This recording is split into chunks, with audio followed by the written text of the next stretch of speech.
dislexia, que fue uno de los ganadores en las encuestas que hicimos hace un par de semanas. Entonces, bueno, en este video vamos a intentar explicar lo más concreto posible qué es dislexia, las diferencias que pueden existir entre la dislexia y algunos otros trastornos de aprendizaje, y también compartiremos con ustedes algunas técnicas de cómo podemos abordar o apoyar a nuestros pequeños cuando presentan este tipo de trastornos. Entonces, bueno, como les decía, la dislexia es un trastorno de aprendizaje que no se puede diagnosticar como tal, sino a partir de los 7 u 8 años. Antes de esta edad no podemos hablar de un trastorno de aprendizaje. Puede ser que los pequeños sí presenten algunas características que sean indicios de que pueden tener como esta predisposición, digámoslo así, a presentar dislexia en años futuros, como por ejemplo cuando nos damos cuenta en su motricidad fina, que no son como tan hábiles con sus manitas o que tienen problemas de lateralidad, es decir, que no ubican muy bien derecha e izquierda, a lo mejor cuando vemos sus trazos no son tan precisos. Entonces puede que existan algunos indicadores, pero no es hasta los 7 años que un especialista, un psicólogo, puede diagnosticar la dislexia como tal. Muchas veces los pequeños, los niños, las niñas que padecen este trastorno son etiquetados como que no quieren aprender, como que son menos listos que sus otros compañeros, porque tienen dificultades a veces para escribir, tienen dificultades para leer. Entonces muchas veces los docentes, los papás, se tardan en identificar que tienen este trastorno de aprendizaje porque suelen confundirlos o suelen etiquetarlos, como yo les decía, con esto de es que no es listo, es que es flojo, es que no quiere. Entonces esto nos cuesta mucho más trabajo para que nosotros podamos hacer el diagnóstico adecuado y empezar a generar una intervención para ellos. Queremos aclarar también que los niños que presentan dislexia no es que tengan un coeficiente intelectual menor, incluso muchas veces algunos presentan un coeficiente intelectual bastante alto, pero como empiezan a tener estas dificultades, tienden a rezagarse, no van avanzando tan rápido como sus compañeros. Entonces es importante que nosotros como padres de familia estemos muy al pendiente, y también como docentes, como especialistas, estemos muy al pendiente de estos pequeños indicadores que nos pueden hablar que existe un trastorno de aprendizaje. Entonces, ahorita David nos va a platicar un poco más sobre las diferencias que pueden existir entre la dislexia, la disgrafia y la discalculia, que también son trastornos de aprendizajes que a veces solemos confundir entre ellos y que, pues bueno, también imposibilitan un poco las estrategias adecuadas, ¿no? Para que los niños puedan ir mejorando. Muy bien, muchas gracias. Pues bueno, antes de entrar en la diferenciación de estos conceptos, hay que tomar muy en cuenta que la dislexia, la discalculia, la disgrafía, son trastornos del aprendizaje, como bien lo mencionaba, no tienen nada que ver con el coeficiente intelectual del niño. El niño no va a tener un coeficiente intelectual menor, sino que va a tener dificultad para aprender cosas relacionadas directamente con estos trastornos, que pueden ser tener un origen principalmente de herencia, ¿no? Entonces aquí hay que diferenciar ahora primero que nada qué es la dislexia. La dislexia va a ser una dificultad para codificar los símbolos lingüísticos, es decir, las letras. El niño no va a poder ver o percibir las letras tal cual lo hacemos los demás. De igual manera, la fonética, el sonido que le va a dar a cada letra, puede confundir entre una letra y otra. Entonces esto va a ocasionar precisamente que tenga una dificultad para la lectura. La disgrafía va a ir más relacionada en esta relación con lo motriz, con la motricidad fina, y precisamente con la dificultad para escribir estas letras. De igual manera no las va a percibir de la misma manera que todos los demás, pero a la hora de escribirlas es donde realmente se va a presentar como esta dificultad.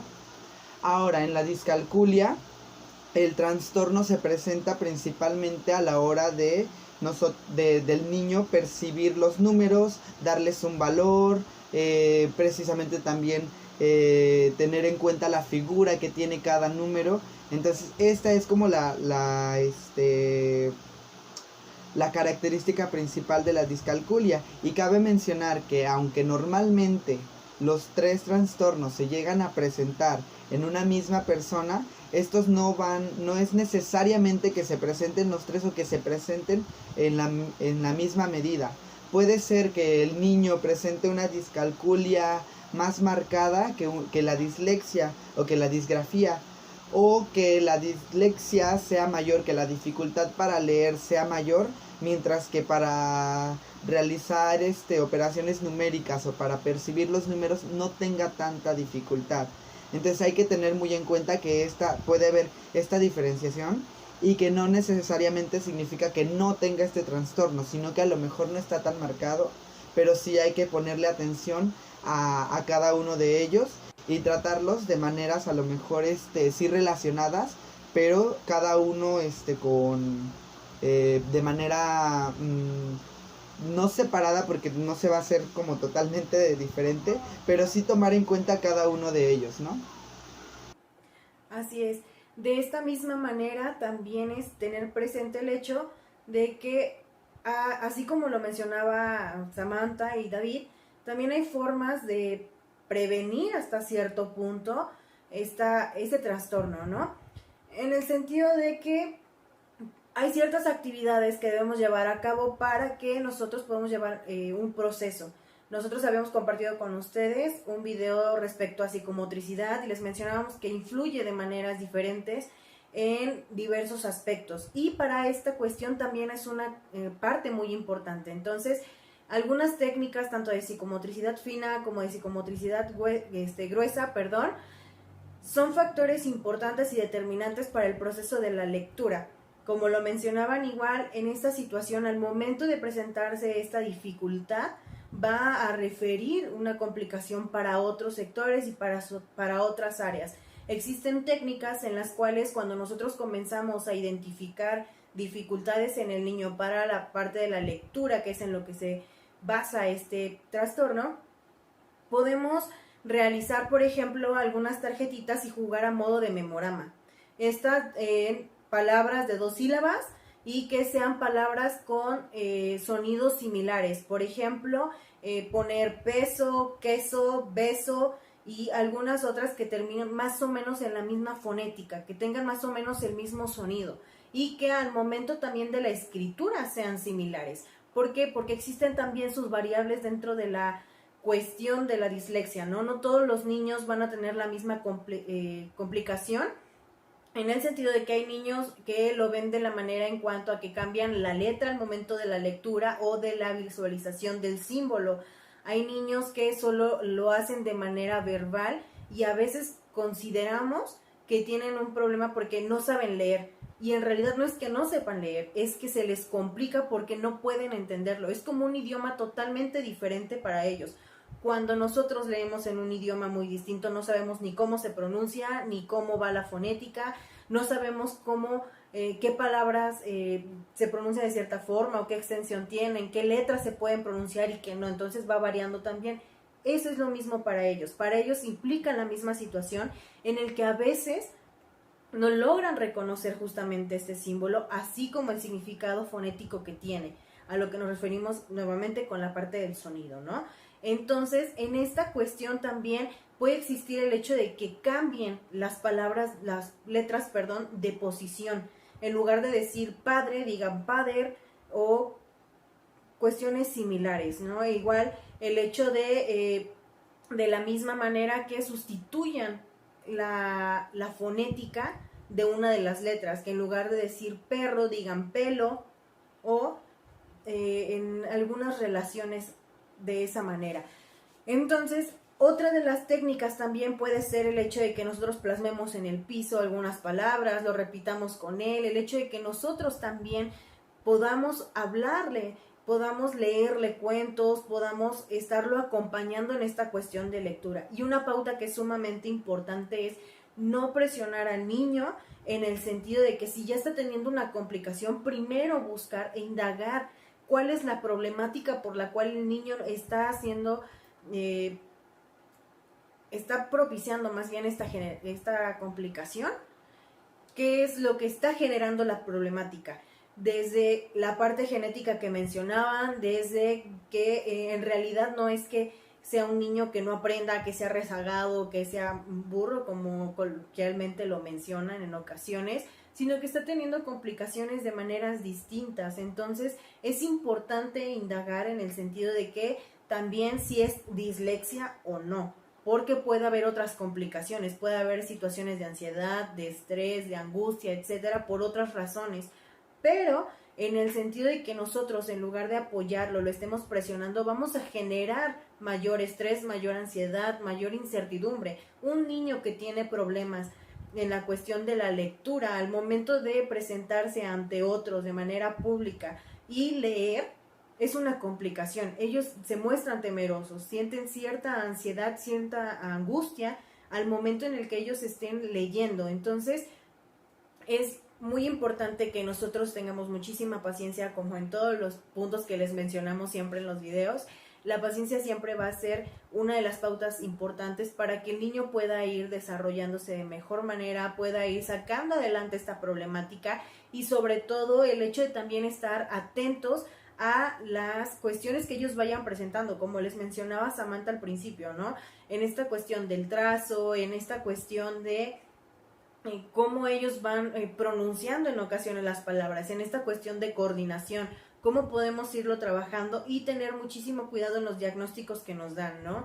El hecho también de que nosotros como padres no asumamos que el hecho de que mi hijo está teniendo complicaciones de lectura es por dislexia, porque a veces los niños no escuchan bien o no ven bien y no son capaces de identificar estas situaciones también por cuestiones de la edad. Ellos no reconocen del todo esto, ¿sale? Entonces, es otro de los puntos que es muy importante abordar en cuanto a la relación que va a haber entre la disgrafia, la discalculia y la dislexia que les mencionábamos también, en el hecho de que también tengamos bastante contacto y bastante tacto para poder trabajar con ellos de la mano.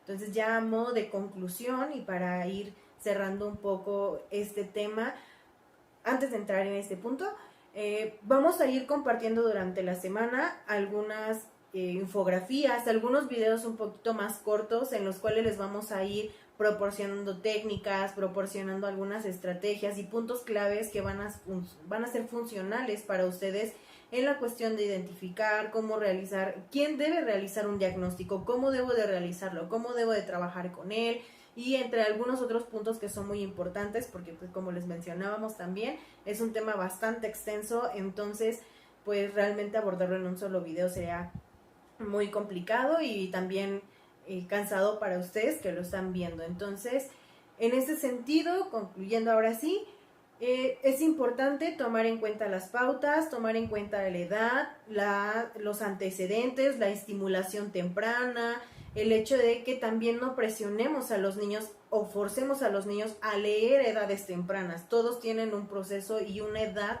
en la que van a poder realizar determinadas acciones. Entonces, que nosotros también los forcemos a los 3, 4 años a que ya tienen que leer, que ya tienen que escribir y toda esta cuestión. Hay niños que lo logran, pero no son todos. Entonces, también darle su espacio, darle su tiempo, tenerles paciencia, identificar también el hecho de que no todos los niños van a desarrollar las mismas complicaciones junto con la dislexia, no todos van a ser con disgrafia ni con discalculia, que pueden presentarse en los niños independientemente de su coeficiente intelectual.